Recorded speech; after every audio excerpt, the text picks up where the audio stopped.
Krystal Joy Brown, a talented actor, excitedly shares her thoughts on her first Sondheim show and the significance of her role in a Broadway revival of Merrily We Roll Along. Krystal has marked her presence on Broadway both professionally and personally.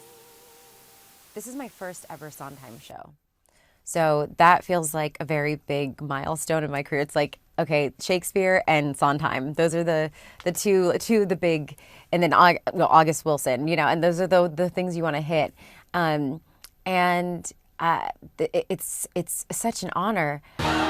To immerse herself in Gus's character, Brown studied Arthur Keat, Diane Carroll, and Dorothy Dandridge, drawing inspiration from these iconic black women of the 50s, 60s, and 70s. She also incorporated elements of her previous role as Diana Ross. When I was creating this particular version of Gussie, the first thing I thought of was all of the black women in the 50s and 60s and 70s who were breaking barriers, being the only one, making themselves up, which is a line that Gussie says. She says, "One day I just made myself up." And I feel like that is the most validating, because in that day, in that time, you were making yourself up to be whatever was the most presentable, and whatever would be the most palatable, whatever it took to survive. And so I think about those women and what they had to do to get there. Merrily We Roll Along marks Brown's sixth Broadway appearance, following her role in Eliza, in Hamilton, and credits in Hair, Big Fish, Leap of Faith, Motown the Musical as Diana Ross, and a tour with Rent as Mimi.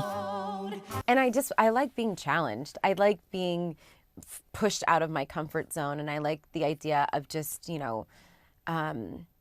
like I was kind of saying about the women of yesteryear who were put out to pasture at a certain point. It's like, I just always want to be creating and building and also representing. Like this opportunity to represent and be the first Black Gussie is huge, and it feels powerful.